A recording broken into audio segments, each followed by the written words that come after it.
প্রতিবন্ধীরা সমাজের বোঝা নয় এ কথা আমরা প্রায়ই বলি, কিন্তু বাস্তব চিত্র অনেক সময় ভিন্ন। ঠিক এমনই এক ঘটনা ঘটেছে কুষ্টিয়ার কুমারখালীতে। এক অসুস্থ ও বাক প্রতিবন্ধী ব্যক্তির উপর পরিবারের নির্যাতনের অভিযোগ উঠেছে। কুমারখালী প্রতিনিধি মনোয়ার হোসেনের পাঠানো তথ্যচিত্রে বিস্তারিত ডেস্ক রিপোর্টে।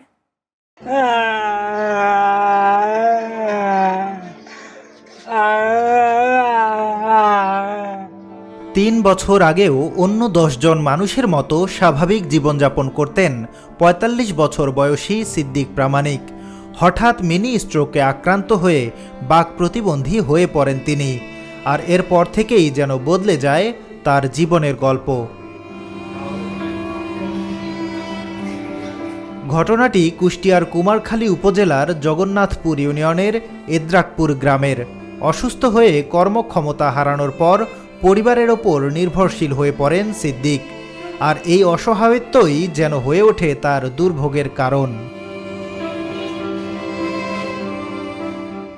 স্থানীয়দের অভিযোগ, দীর্ঘদিন ধরে সিদ্দিক প্রামাণিক শারীরিক ও মানসিক নির্যাতনের শিকার হচ্ছেন। ঠিকমতো খাবার দেয়া হয় না তাকে, ফলে দিন দিন অবনতি হচ্ছে তার শারীরিক অবস্থার। নির্যাতনের শিকার হয়ে একাধিকবার তাকে কুমারখালী উপজেলা স্বাস্থ্য কমপ্লেক্সে ভর্তি হয়ে চিকিৎসা নিতে হয়েছে বলেও জানান তারা। সিদ্দিক আসলে আমার কাছে আছে কাঁদি পড়লি, কাঁদার পরে বলছে আমার দড়ি মারেছে। কে মারেছে? কাছে যে আমার বউ আর হচ্ছে আলিফ ছেলে। বহুত মারেছে। আমার দেওয়ারও যায় ছুটি, পারে না ছুটি যায়, যেখানে যায় সেখানে আর ধরে গরমার আমার ওই যাও খাইছি যে না ছেলে আর বই বলে মারছে।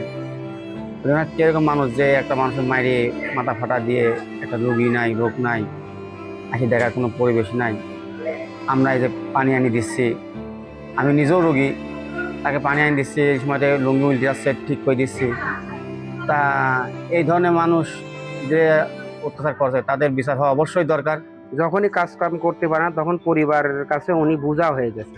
পরিবারের কোনো জাত যত্ন বা ডাক্তার চিকিৎসা বাবদ কিছু করেন না।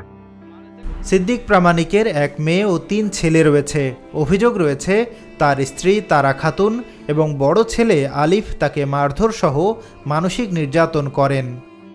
ছেলে খাইছে ধরে শোয়া ফেলেছে, ওই দেখেন ওইটা ছেলে ধরেন যে আইরও মারে নাই, কিছুই না, ওই পাইরে পাইরে যে শোয়া ফেলেছে, শোয়া ফেলানোর মধ্যে এই জায়গা কাইতে গেছে।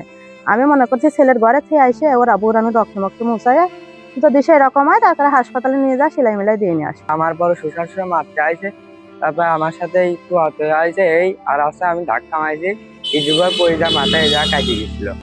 এ ঘটনায় সিদ্দিক প্রামাণিকের ভাতিজা সুজন আলী পলাশ বাদী হয়ে কুমারখালী থানায় একটি লিখিত অভিযোগ দায়ের করেছেন। বিভিন্ন দিন বারে বারে ওকে অত্যাচার করে। গত সপ্তাহেও ও হাসপাতালে ভর্তি ছিল। আমরা নিজেরা আইন হাতে না তুলে নিয়ে আমরা কি করি, আমি নিজে বাদী হয়ে কুমারখালী থানায় একটা এজাহার দায়ের করি। ওর যেদিন এই মাথা ফাটিয়ে দেয় ঠিক সেদিনই রাত্রে। এ বিষয়ে অভিযোগ পেয়েছে বলে জানান কুমারখালী থানার ভারপ্রাপ্ত কর্মকর্তা মোহাম্মদ জামাল উদ্দিন।